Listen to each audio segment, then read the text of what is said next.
नमस्कार दोस्तों, मेरा नाम है नीलेश मिश्रा। स्लो कैफ़े में आपका स्वागत है। जैसा आप जानते हैं, आपके घर के पड़ोस में एक नया कैफ़े खुला है और अक्सर मैं आपसे वहाँ टकरा जाता हूँ। अक्सर क्या, अब तो रोज़ ही पाया जाता हूँ, क्योंकि स्लो कैफ़े अब आपको रोज़ मिलेगा आने के लिए। आज मेरे बड़े ख़ास मेहमान हैं और उनसे दो तीन तरह की रिश्तेदारियां हैं मेरी, उसकी हम बात करेंगे अभी।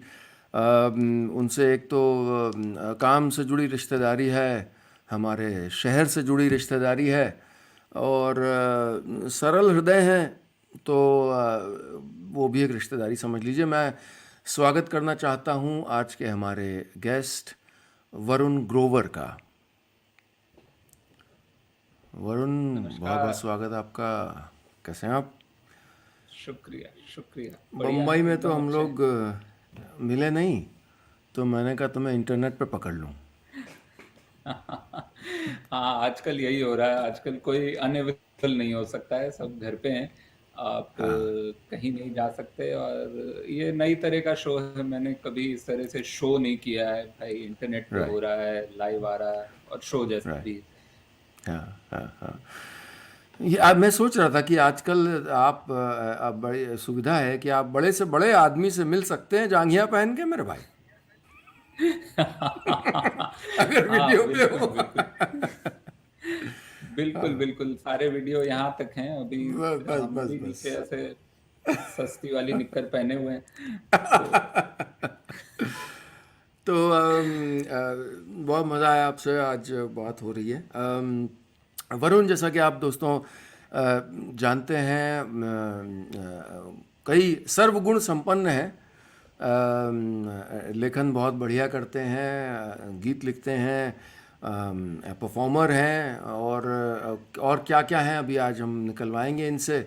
हमने सुना है कि हम कुछ लोग कहने लगे हैं कि मैं चीज़ें निकलवा लेता हूँ। अब मैं सोच रहा हूँ कि ये किसी जासूसी विभाग वगैरह में अप्लाई कर दूँ, या कहीं थाने में ही स्थानीय नौकरी मिल जाए कि भाई चोर उचक्कों से निकलवाने की बात है। थोड़ा इस हुनर का थोड़ा फ़ायदा तो हो। तो वरुण, हम शुरुआत से शुरुआत करते हैं, और कई चीज़ें जो मुझे पता होंगी पर दर्शकों को नहीं पता होंगी। और दूसरा, लिरिसिस्ट के बारे में जैसा हम लोग आजकल हल्ला कर भी रहे हैं कि क्रेडिट चूँकि मिलता नहीं है माशाल्लाह, तो हमारे बारे में कम पता रहता है कि, और वो जो एक वाक्य है हमें कई बार सुनना पड़ता है, अरे ये गाना आपने लिखा है। तो ये बड़ा कॉमन एक सुनने को मिलता है। तो अपने गीतों के बारे में भी बताइएगा, लेकिन पहले और पीछे चलते हैं थोड़ा। बताइए आपका जन्म कहाँ हुआ, और ये उसके बाद की कहानी। तो जन्म हुआ हिमाचल में, हिमाचल प्रदेश में सुंदर नगर नाम की जगह है। मंडी जी, डिस्ट्रिक्ट में आती है, अब शायद अलग डिस्ट्रिक्ट हो गया है मेरे ख्याल से। जी। पर उस जमाने में वहाँ पास में एक हाइडल इलेक्ट्रिक प्रोजेक्ट चल रहा था, जहाँ मेरे पिताजी काम करते थे। तो अच्छा, सलापड़ नाम की एक जगह थी, वहाँ पे हाइडल इलेक्ट्रिक प्रोजेक्ट हिमाचल में वो हो रहा था। फिर वहाँ से मेरे पिताजी मिलिट्री इंजीनियरिंग सर्विसेज में आ गए और देहरादून में उनकी पोस्टिंग हुई। तो वहाँ से हम देहरादून आ गए। देहरादून में हम रहे कुछ साल, करीब करीब 1986 से 91 तक हम देहरादून में थे। और वहाँ से फिर हम आ गए लखनऊ 1991 में। ये आवाज़ आपकी चली गई है क्या? शो से शो के होस्ट गायब हो गए हैं, ड्रॉप हो गए हैं? मैं हूँ। नहीं। अच्छा अच्छा, ऐसा लगा कि मुझे आप अकेला छोड़ के मैं आपको निकल सुन लिए रहा हूँ। जनता के नहीं नहीं नहीं, मैं साथ। आपको सुन रहा हूँ अच्छा। बाकायदा। हाँ। हीरो आप हैं भैया, हम तो सिर्फ डाकिए हैं। नहीं नहीं भैया, आपके बिना हम यहाँ बैठे रहेंगे तो पता नहीं क्या हो जाए। टेक्नोलॉजी हमको समझ नहीं आ रही। तो हाँ, प्लीज़। वहां से हम लखनऊ आ गए राइट। 1991 में। मेरे पिताजी की पोस्टिंग हो गई लखनऊ। और लखनऊ में हम गोमती नगर, आप जहाँ हैं उसके बहुत ही नज़दीक, इनफैक्ट हम वहीं रहते थे। पहले हम जी। विनय खंड में रहते थे गोमती नगर में, फिर हम विवेक खंड में आए। विवेक खंड 3 में हम सबसे ज़्यादा रहे। तो वहाँ से आसपास का जो लखनऊ, मतलब उस समय का लखनऊ, में 1991 से 98 के बीच की बात कर रहा हूँ, जब लखनऊ एक छोटा ही शहर था। अब तो बहुत बहुत ही बहुत कुछ हो गया है। तो pre pre mall, pre right. Internet, pre mobile mobile phone era की बात कर रहा हूँ। तो उस समय की बड़ी अच्छी यादें हैं लखनऊ की। और मेरा एक तरह से मुझे लगता है कि मैं आज लेखक हूँ तो उसमें लखनऊ का बहुत बड़ा हाथ है। लखनऊ के कल्चर का, लखनऊ की तहजीब का, वहाँ जो एक माहौल था थिएटर का, जो हम जाके देखते थे अक्सर, संगीत नाटक कला अकादमी, वहाँ नाटक राइट। होते थे। या रविंद्र रविंद्र सदन, रविंद्र रविंद्रालय। सदन ही था। रविंद्रालय। रविंद्रालय, सॉरी, हाँ, रविंद्र सदन में कंफ्यूज कर रहा हूँ, शायद बनारस में था। तो खैर, रविंद्रालय में नाटक हम लोग देखने जाते थे। तो वहाँ एक और उस दौर में पढ़ने को भी बहुत कुछ मिला, क्योंकि मेरे पिताजी को पढ़ने का बहुत शौक है, हमेशा से ही। तो घर में किताबें बहुत सारी होती थी, बहुत सारे जो बच्चों की उस समय जो पत्रिकाएं आती थी, पराग और बालहंस और नन्हे सम्राट और चंदा मामा। जननंदन और चंपक। हाँ, चंदा मामा शायद उतनी नहीं पढ़ी। मेरे टेस्ट थोड़ा ज्यादा, थोड़ा कंटेम्प्ररी और थोड़ा सा मेच्योर जो जो मामला पराग में था या सुमन सौरभ में था, या हाँ। नन्हे सम्राट में भी थोड़ा सा बच्चों को बच्चों की तरह ट्रीट नहीं करते थे, जो उसमें मूर्खिस्तान नाम से हाँ। एक कॉलम आता था, नन्हे सम्राट। तो हमको बड़ा अच्छा लगता था। तो उस तरह की किताबें, और फिर नॉवेला जो थे अंग्रेजी के, जो हिंदी में ट्रांसलेट होके बच्चों के लिए आते थे, उसमें रॉबिन्सन क्रूसो हो गया, जी। या जंगल स्टोरी हो गया, या ब्लैक ब्लैक ब्यूटी, एक घोड़े की कहानी थी शायद। तो उस तरह की काफ़ी सारी जो किताबें पढ़ने का मौका मिला उस समय लखनऊ में।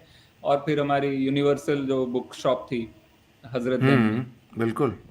तो उस तरह वहाँ जो जितना जो मज़ा वहाँ जाके आता था, वो मज़ा मैं ज़िंदगी में दोबारा ढूंढता रहा हूँ। वो एक तो आप अचानक से दुकान के अंदर जाएं, और हम लोग फर्स्ट फ्लोर पे जाते, नीचे वाले फ्लोर पे एक्चुअली स्टेशनरी वगैरह ज़्यादा रहती थी। राइट। आप ऊपर चढ़ें तो जो किताबों का एक पूरा संसार था वहाँ पे, और मन करता था सब पढ़ डालो, सब सब ले लो। और करते करते वहाँ से पढ़ने का शौक मेरे अंदर आया लखनऊ में। और फिर उसके बाद इंजीनियरिंग में मेरा दाखिला हो गया, बीएचयू, जो आईटी बीएचयू था उस समय, अब आईआईटी बीएचयू हो गया है। तो बनारस हिंदू यूनिवर्सिटी में सिविल इंजीनियरिंग पढ़ने में गया 1999 में। और 99 से 2003 में वहाँ था।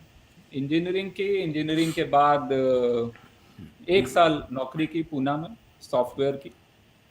लेकिन मन नहीं था करने का, वो मन था कि भाई बम्बई आए और एक बार देखें कि लेखक कैसे बनते हैं, क्योंकि पता नहीं था, एक सेकंड बस में था कि रोकूंगा बनना आपको है। कि हाँ जी। उस वक्त का जो हिंदुस्तान था जिसमें युवा लोगों के पास वही डॉक्टर और इंजीनियर वाले दो रास्ते होते थे, और लेकिन आपका एक क्रिएटिव बेंट था, मेरा भी था। अ, तो ये उस समय क्या ऐसा आभास था कि मुझे क्रिएटिविटी को अपना करियर बनाना चाहिए, या ये एक शौक़ था और करना वही था जो करना चाहिए? नहीं, धीरे धीरे समझ आया कि कैसे करना है, क्योंकि मैं पढ़ता था जब बचपन से किताबें, तो समझ तो आता था कोई है, राइटर नाम का कोई इंसान एग्जिस्ट करता है जो लिखते हैं। लेकिन लखनऊ में रहते हुए भी, जबकि मैं गोमती नगर में रहता था, और काफ़ी नज़दीक पत्रकारपुरम नाम की जगह थी, जहाँ पे पत्रकारों को घर मिले हुए थे। तो शायद समझ यही मेरी आता था। जानकारी में एक ही जगह है जहाँ पत्रकारों के नाम पे एक पूरा मोहल्ला है। मोहल्ला हाँ, क्या क्या मतलब, हाँ, छोटा शहर ही है वो। छोटा शहर है। तो ये होता था, हम जब भी पढ़ते थे, जीवनी पढ़ते थे लेखकों की, ज़्यादातर ये समझ में आता था कि उसमें करीब करीब हर लेखक जो है, खास करके हिंदी के लेखक जो हम जानते थे जिनको, वो या तो कहीं बैंक में काम करते थे साथ में, या वो कोई भी सरकारी विभाग में काम करते थे और साथ में लिखते थे। कहीं कोई फुल अध्यापक थे टाइम या, लेखक, बिल्कुल। हाँ, फुल टाइम लेखक मैंने देखे नहीं थे कभी। जो राइट। क्लोजेस्ट टू लेखक जो देखा था हमने, वो पत्रकारों को देखा था। वो पत्रकारपुरम में एक दो दोस्त थे जिनके घर में कोई जर्नलिस्ट था, या हुँ। मेरे भाई को उस समय एक शौक हुआ तो था। मेरा पत्रकारपुरम में छोटा सही भाई में मतलब पत्रकारों को घर मिले हैं? अच्छा, अच्छा, अच्छा। पता नहीं, ये तो ऐसा चलो, सुना था उस सुन समय। एक, मैं किंवदंती, एक को जानता था, किंवदंती। एक। ठीक है। जी।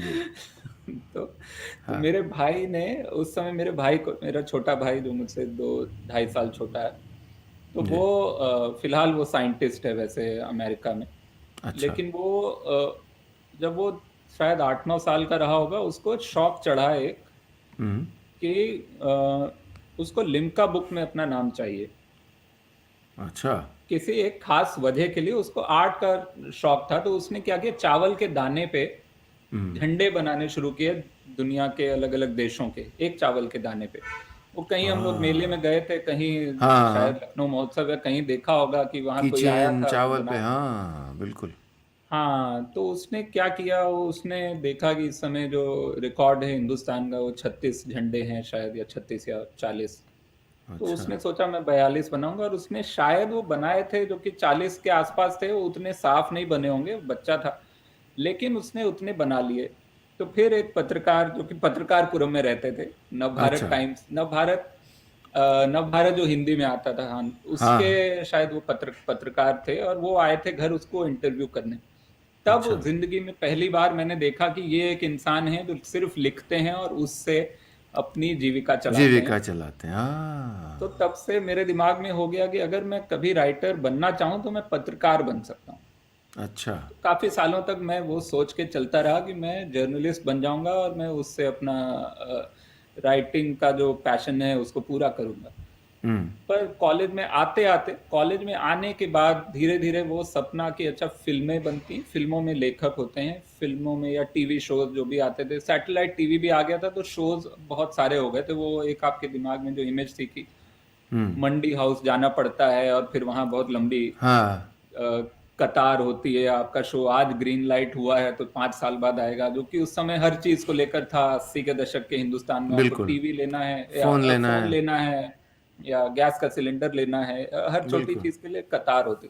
जी, जी। तो सैटेलाइट टीवी आने के बाद शायद वो कतार का कॉन्सेप्ट मेरे दिमाग से हटा के, अच्छा ठीक है, सब तरह के राइटर और काफी सारे राइटर चाहिए। तो वहां से फिर मैंने अपना मन बनाना शुरू किया जब मैं कॉलेज पहुंचा, और फिर सीरियसली लिखना शुरू कॉलेज किया। यानी बनारस? जी, बनारस पहुंचा। राइट। और पर बनारस की घर पे खास बात थी इस पे लखनऊ में। बात होती थी? घर में नहीं, इस पे सीधी बात नहीं होती थी, लेकिन पता था कि मैं जो भी कर रहा हूँ वो सबके सामने था, कि मैं थिएटर में इंटरेस्टेड हूँ, मैं नाटक लिख रहा हूँ, मैं नाटक डायरेक्ट कर रहा हूँ, मैं यूथ फेस्टिवल जा रहा हूँ। मेरी इनफैक्ट जो पहली मैंने शॉर्ट स्टोरी जो लिखी थी, वो बालहंस में छपी थी जब मैं 10 साल का था। अच्छा, अरे तो वाह! तब से वो कहानी, फिर कविताएं, उसके बाद एक बार कविता छपी थी बालहंस में, और कहानी कविताएं लिखने का वो बचपन से रहा। तो इंटरेस्ट है वो पता था माता पिता को। और ये भी पता था कि एक तरह से जॉब सिक्योरिटी है, अगर इंजीनियरिंग कर ली है तो कहीं ना कहीं जॉब तो हो जाएगा। तो फिर वो अपना साथ में इंटरेस्ट परसू करने में कोई दिक्कत नहीं है, शायद वो एक, हाँ। वो सोच के उस वक़्त रिलीफ क्रिएटिविटी रिलीफ को एक था। करियर के रूप में देखा भी नहीं जाता था। बिल्कुल, काफ़ी और मुश्किल था वो हाँ, सोचना। मुश्किल हाँ, वही था कि वो फलाना घर से भाग गए और बम्बई गए, और वो जो फ़ोकलोर के उसमें ज़्यादा था, नौशाद साहब के किस्से और ऐसे-ऐसे जो और किस्से थे। लेकिन हाँ, नौशाद ये साहब तो जी हाँ, बग बगल से ही बाराबंकी से गए थे। हाँ। तो लेकिन ये कवि हृदय के हृदय में इंजीनियरिंग का स्क्रू कैसे टाइट हुआ? ये वैसा है कि आप अगर आप मिडिल क्लास हिंदुस्तान में पले बड़े हैं, तो आप अपना, आपका दिमाग सिर्फ आपका नहीं होता है, आपकी चॉइस सिर्फ आपकी नहीं होती, पूरे मोहल्ले की होती है। तो मोहल्ला तय बिल्कुल। करता है कि ये बच्चा कहाँ जाएगा, क्या करेगा। तो पूरा मोहल्ला वही कर रहा था। जब स्कूल में आपके, अगर 10वीं में मेरे कुछ 80% से ऊपर आ गए थे, तो वो ऑटोमेटिकली तय हो गया कि भाई 80% से ऊपर आए हैं तो ये आईआईटी की तैयारी करेगा या मेडिकल की करेगा, दोनों में से जो भी स्ट्रीम लेगा। तो मैंने इंजीनियरिंग की ली, तो वो पता था आईआईटी की तैयारी करनी है, आईआईटी कोचिंग जाना है, जिसमें मैं गया। और फिर उसके बाद जब हो जाएगा तो आईआईटी जाना है, जहाँ भी आपका होगा। इंजीनियरिंग करनी है, उसके बाद नौकरी करनी है, फिर वो विदेश जाना, जो एक पूरा ग्राफ वो पता हाँ। है मुझे वो तब से, कि फिर एमबीए करना है। 5 साल बाद आपको लगेगा लाइफ स्टक हो गई, अब एमबीए कर लेते हैं। फिर अमेरिका चले गए, फिर तब पाँच तक साल बाद शादी की समझ बात आएगा शुरू हो कि गई होगी। हाँ, फिर वो पूरा एक जो जो सेटल्ड जिसको कहते हैं ना, आप सेटल हो जाइए, जो कहने वालों का कुछ नहीं जाता, और जो सहने वाले कमाल करते हैं वाली बात है। तो वो आप सेटल होते रहिए। वो लोग सेटल होना शुरू होते हैं 18 साल की उम्र से, और वो 40 45 50 तक सेटल ही होते रहते हैं। तो वो जो गली है उसमें मुझे नहीं जाना था, और थैंकफुली फिर कहीं ना कहीं से वो रास्ते खुलते गए, कोशिश करते करते। तो इंजीनियरिंग जब गए, वो किस तरह की इंजीनियरिंग भी तो कई प्रकार की होती है शायद। मैं हाँ, तो आर्ट साइड सिविल का बंदा हूँ, सिविल मेरे को इंजीनियरिंग। ज़्यादा जानकारी नहीं है। हाँ, नहीं नहीं, सिविल इंजीनियरिंग थी, जो पुरानी फिल्मों में सिर्फ वही होती थी। अगर आप 50 60 70 के दशक की फिल्में देखें, तो इंजीनियर का मतलब ही होता था कि वही, ये कंक्रीट के साथ पुल बना रहा पुल है, बनाएंगे, या हाँ। है ना, वो उस समय वो देश महत्वपूर्ण चीज़ें, निर्माण का समय था। हाँ बांध हाँ बना रहे हैं, उस तरह का हाँ। डैम बना रहे हैं। तो इंजीनियर का मतलब ही वो होता था। वो हार्ड हैट लगा के इंजीनियर दिखाया जाता था फिल्मों में। सत्यकाम फिल्म में भी है शायद। तो वो अब तो बहुत तरह की इंजीनियरिंग आ गई। हमारे आते आते तो सिविल इंजीनियरिंग की इज्जत काफी कम हो गई थी। अब फिर थोड़ी बढ़ी है, क्योंकि देश में बहुत काम हो रहा है। पर कंप्यूटर इंजीनियरिंग और इलेक्ट्रॉनिक्स तो मेरी रैंक बहुत अच्छी नहीं थी, तो मुझे सिविल इंजीनियरिंग चुनना पड़ा। अच्छा, तो ये इसके लिए तो मैथ्स आनी चाहिए होगी यार। हाँ, मैथ्स मेरा पसंदीदा सब्जेक्ट था, अच्छा बल्कि था, अभी भी है। ओ अच्छा, ओके, वाह। हाँ हाँ हाँ, मैथ्स मुझे बहुत पसंद था। अभी मैं भी तो मैं हमेशा बल्कि फिसड्डी रहा एक हूँ मैथ्स में। अच्छा, नहीं, अभी एक कोई है, एक वैभव वरुण नाम से एक इंजीनियरिंग और मैथ्स एंथुसियास्ट है। वो रशिया में इंजीनियरिंग कर रहा है वो, और शायद अब हो अच्छा, गई उसकी। उसने कैलकुलस समझाने के लिए, मैथ्स का जो सबसे मुश्किल हिस्सा माना जाता है स्कूल तक, राइट, कैलकुलस नाम से, जो हाँ हाँ। उस पे उसने एक किताब लिखी है, कैलकुलस एक्सपीरियंस, जो अब मैं पढ़ रहा हूँ। अब लॉकडाउन के दौरान मुझे मौका मिला कि वो कैलकुलस फिर से पढ़ी जाए। अरे वाह, तो अच्छा। मजा आ रहा है। तो मैथ्स का भी शौक था और कविता का भी। क्या अद्भुत तरीके से चलता होगा आपका दिमाग। वो जो एक लेफ्ट ब्रेन और राइट ब्रेन वाला मसला होता है, वो आई थिंक आपके में दोनों घनघोर एक्टिव रहे होंगे। उसका फाटक टूट गया बीच का। जो है, हाँ, वो तो बिना मिल गए। बिना बैरियर वाला क्रॉसिंग है, वाली क्रॉसिंग है। तो बनारस का अनुभव कैसा था? तो बनारस का बहुत ही जादुई अनुभव था। क्योंकि एक लखनऊ में आप रहते हैं, तो एक आप फिर भी आप एक कल्चर से थोड़े से वाकिफ हो जाते हैं, कि ठीक है, शहर है जहाँ पे संगीत होना ज़रूरी है, थिएटर होना ज़रूरी है, एक अपनी पहचान, एक हिस्ट्री होना जो ज़रूरी है, और हिस्ट्री से जुड़ा हुआ होना ज़रूरी है। अपने इतिहास को सामने रख कर उसके साथ इंटरैक्ट करना, जो कि लखनऊ में हम अगर पुराने लखनऊ आप जाएँ, कोई भी जी, उस मतलब जो ट्रांस गोमती को छोड़ के आप वहाँ पहुँच जाएँ असली पुराने लखनऊ में, या स्टेशन में ही आप लखनऊ का स्टेशन ही आप घूमें, तो आपको हाँ लगता है कि आप इतिहास का हिस्सा हैं। तो बनारस गए तो समझ आया कि लखनऊ से भी कुछ 100 गुना ज़्यादा ये इतिहास में डूबा हुआ शहर है। संगीत में झूमता हुआ शहर है। हर मतलब साल में कुछ 10-12 तो म्यूजिक फेस्टिवल होते हैं वहाँ पे। 10-12 तो वो जो सब जानते हैं। उसके अलावा कहीं छोटे-बड़े तो होते ही रहते हैं हर हर समय, हर सीज़न में। उतना एक्सेस इतने बड़े-बड़े आर्टिस्ट्स का वहाँ ध्रुपद मेला जो होता था, हर साल शिवरात्रि से 3 दिन पहले शुरू होता है तुलसी घाट पे। अच्छा, और वो 3 रातों तक चलता है वो, और उसमें हिंदुस्तान के सबसे बड़े-बड़े और महान क्लासिकल म्यूजिशियंस आते हैं और परफॉर्म करते हैं। और वो हम छात्र थे, तो हम लोग वो भी थोड़ा ध्यान रखते थे कि कहाँ फ्री हो रहा है कॉन्सर्ट, और बनारस में ज़्यादातर फ्री हो रहे होते थे। वहाँ पे हम पूरी-पूरी रात बिताते थे। जबकि क्लासिकल म्यूजिक उतना हमको नहीं समझ में आता है, सिर्फ हम्म। समझ आता है जैसे कोई भी संगीत समझ में आता है, उसकी नुआंसेस नहीं समझ आती। जी। पर एक ऐसा शहर जहाँ पे एक तरफ गंगा बह रही हो, बगल में तट पे म्यूजिक फेस्टिवल चल रहा हो रात रात भर का, जिसमें कि कुर्सियां नहीं लगी हैं, गद्दे लगे हैं और तकिए लगे हैं, और आप वहाँ पे बैठ सकते हैं, लेट सकते हैं, सुन सकते हैं। तो वाह। एक अलग ही माहौल था। तो वो माहौल ने एक दरवाजा खोला दिमाग में कि आर्ट्स जो है, जिसको हम अभी तक एक साइड एक्टिविटी मानते थे, हम्म। हम हिंदुस्तान में जनरली आर्ट्स को टाइम पास माना जाता है कि ठीक है, फिल्म देख ली थोड़ी सी, बिल्कुल। आप म्यूजियम कोई भूले भटके ही जाता है। हम्म। आप किसी भी शहर में जाएं, अगर कोई हिंदुस्तानी हैदराबाद भी घूमने जाए तो वो शायद ही वहाँ के म्यूजियम को हाँ। देखने जाए।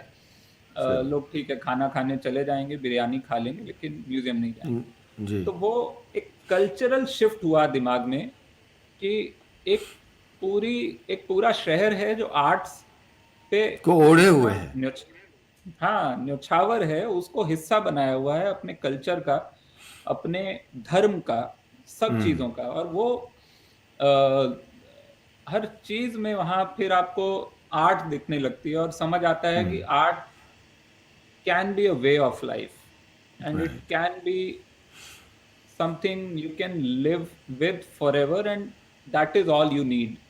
तो वो बनारस ने समझाया।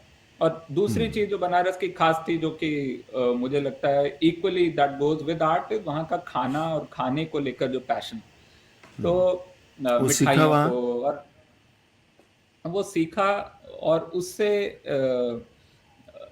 अपना एक मैं कहूँगा आध्यात्म का दरवाजा मैंने खोला खाने से, कि मैं स्पिरिचुअल फील करता हूँ, स्पिरिचुअल कनेक्शन फील करता हूँ खाने से।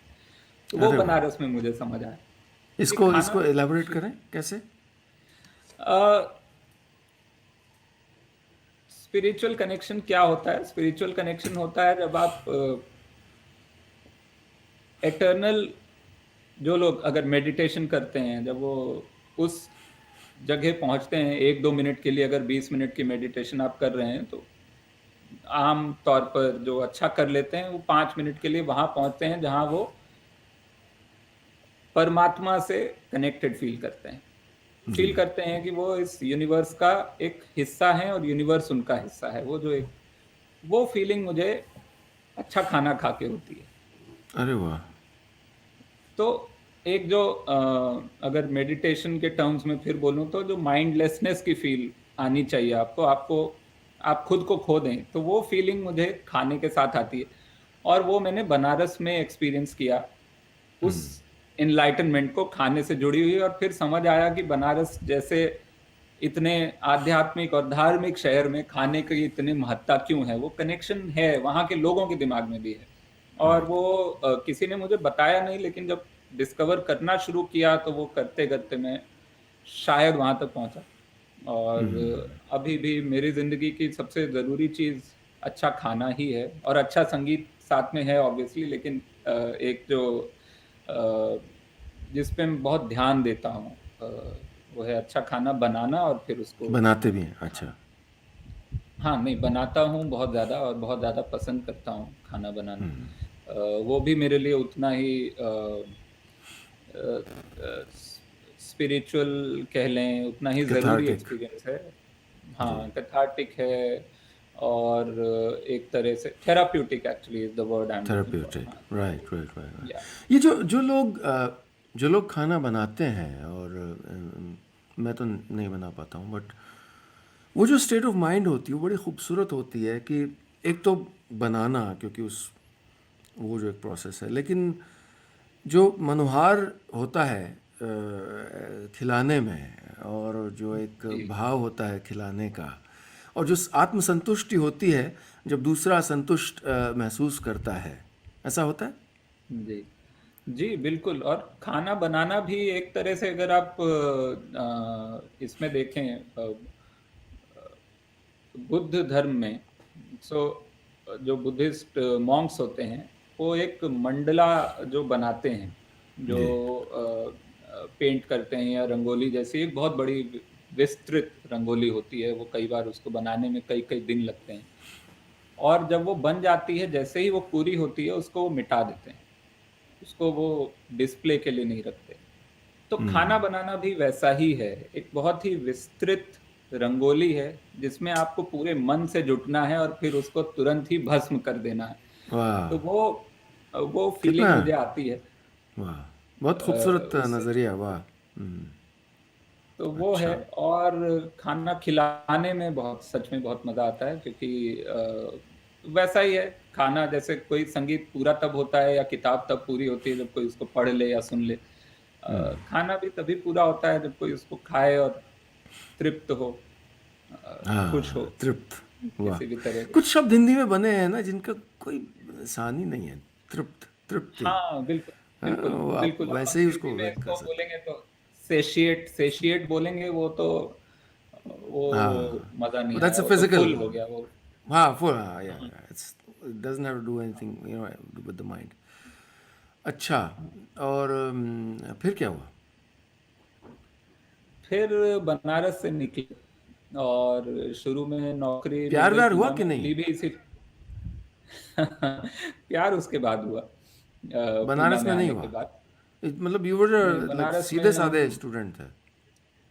हाँ, बनारस में हम सिर्फ जलेबी और लौंग लता और से मोहब्बत का। लस्सी, हाँ, इन्हीं से मोहब्बत से हमको छुटकारा नहीं मिला। वो है ना, तेरे बहुत से चेहरे लोग से नजर। कमेंट्स में लिख रहे थे लौंग लौंग लता के बारे में। हाँ, अरे लौंग लता तो एकदम, तो वो हाँ। जावेद साहब की लाइन है उस गाने में ना, तेरे चेहरे से नजर नहीं हटती, नज़ारे हम क्या देखें। तो वही हो गया ये। मैं खाने से नजर नहीं हटी कि हम बाकी नज़ारे नहीं देख पाए। तो हम तो वहां से फिर हम बढ़े आगे, पहले पूना आए, पूना में जॉब लगी। वो भी सॉफ्टवेयर इसीलिए ली, इंजीनियर। मैं ये हाँ, ये कंपनी पूना की थी, इसीलिए मैंने इसका इंटरव्यू दिया था, ये सोच के अच्छा। कि बम्बई से थोड़ा नज़दीक पहुंच जाएंगे, फिर देखते हैं अच्छा, तो वहां से बम्बई बम्बई अब कैसे जाना है। निशाने पे आ गया था। हम्म। अच्छा। कॉलेज खत्म होते होते ये पक्का था कि बम्बई जाना है, क्योंकि थर्ड ईयर में हम यूथ फेस्टिवल में गए थे, फोर्थ ईयर में भी यूथ फेस्टिवल में गए थे, अपना लिखा हुआ नाटक लेकर, स्किट लेकर। और उसमें पूरे देश से काफ़ी बड़े बड़े बहुत ही एक्सपर्ट प्रोफेशनल ग्रुप्स आते हैं यूनिवर्सिटीज़ के। हिंदुस्तान का सबसे बड़ा यूथ फेस्टिवल जो इंटर यूनिवर्सिटी यूथ फेस्टिवल है, जिसमें 56 यूनिवर्सिटीज़ फाइनल में होती हैं, जो हमारा अच्छा। नेशनल होता है। तो वहाँ जाके बड़ा कॉन्फिडेंस आया कि हम जो लिख रहे हैं वो सिर्फ हमारे कॉलेज के दायरे तक पसंद नहीं हो किया जा रहा है, वो बाहर एक फेस्टिवल में, जहाँ हम एक रीजनल वैलिडेशन गए मिल थे तो गया। हम लोगों को गोल्ड, हाँ, गोल्ड मेडल मिला था हमको मिदनापुर यूनिवर्सिटी में, जो यूथ फेस्टिवल हुआ ईस्ट जोन का। जब और हम आप कह रहे हैं तो तो हमारे लिए वो, हम कौन थे ये लोग? हम, हम अच्छा, में कौन कौन हमारा था? पूरा थिएटर ग्रुप था। अच्छा, अच्छा, कॉलेज उसका में नाम था? असल में हमने एक थिएटर ग्रुप, उसका नाम था गैप, GAP। गैप। वो, वाई गैप? हाँ, बहुत ही अनइमेजिनेटिव सा नाम था, क्योंकि हम 3 लोग थे जिन्होंने मिलकर शुरू किया था, वो ग्रोवर और आर्या, प्रणय आर्या और अनिमेश पाठक। तो पाठक, ग्रोवर अच्छा। आर्या पाठक, हमने गैप नाम से एक थिएटर ग्रुप शुरू किया था, जो ओके। बाद में सोचा कि कुछ अच्छा नाम रख सकते थे, पर ठीक है, अपने नाम पे रख दिया उस समय। और उसके जरिए हम लोग काफी थिएटर करते थे, हम 3 लोग पग भी मिलके। बन सकता था। PAG। हाँ, बहुत कुछ बन सकता था।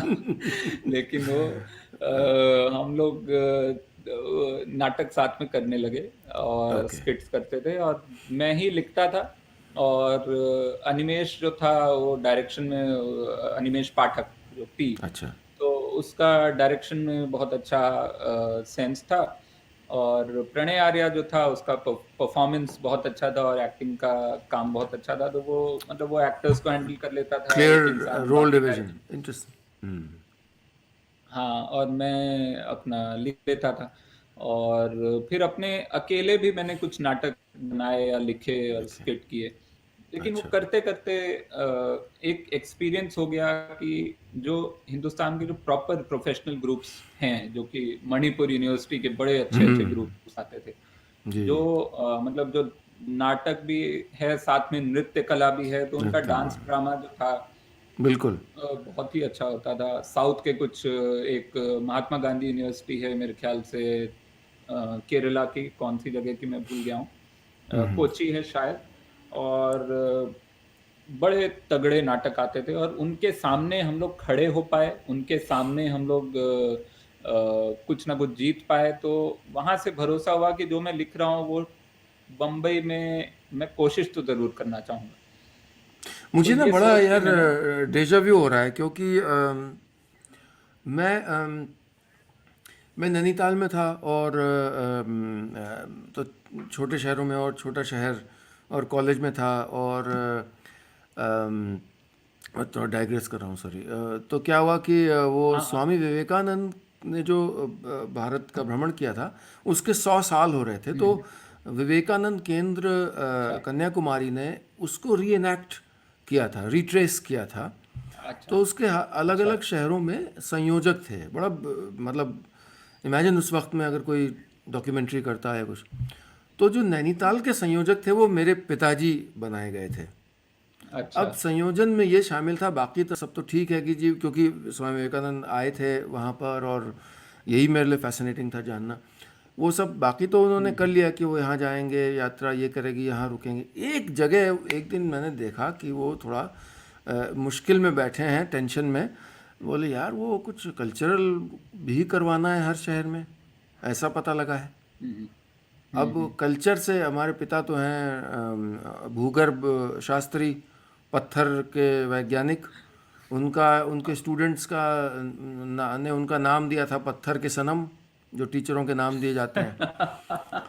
तो बेचारे बड़े परेशान। तो मैंने कहा अच्छा ठीक है, मैं फिर करता हूँ कुछ, मैं करता हूँ। तो मैं और मेरे कुछ दोस्त थे, हमने कभी थिएटर वीटर किया नहीं था। तो मैं सोचा मैं गाना, एक नाटक लिखता हूँ। तो बहुत देर तक सोचता रहा कि क्या करूँ। तो फाइनली मैंने एक ऐसे प्लेराइट की ओर से नाटक लिखा, जो नाटक लिखने की कोशिश कर रहा है, और अलग अलग अच्छा। मुद्दों को, थीम्स को एक्सप्लोर कर रहा है, और पूरा काव्य के माध्यम से था। और फिर उसको रिजेक्ट राइट। कर दे रहा है कि क्या तुम्हें मैं काव्य का चित्रण दिखाऊं, फिर वो क्या तुम्हें मैं रौद्र का चित्रण और उसको कर रहा है। तो खैर अपने बड़ा मज़ा आया, वो लिखा विखा। फिर मेरा दोस्त था दीप उपाध्याय, आजकल एक चैनल को हेड करता है, उसको बोला कि यार तू एक्टिंग करेगा। तो उसने फाइनली कहा मेरे से इतना लंबा पोएम रटी नहीं जा रही है भाई, तू ही कर ले भाई, तूने लिखी तेरे को याद रहेगी।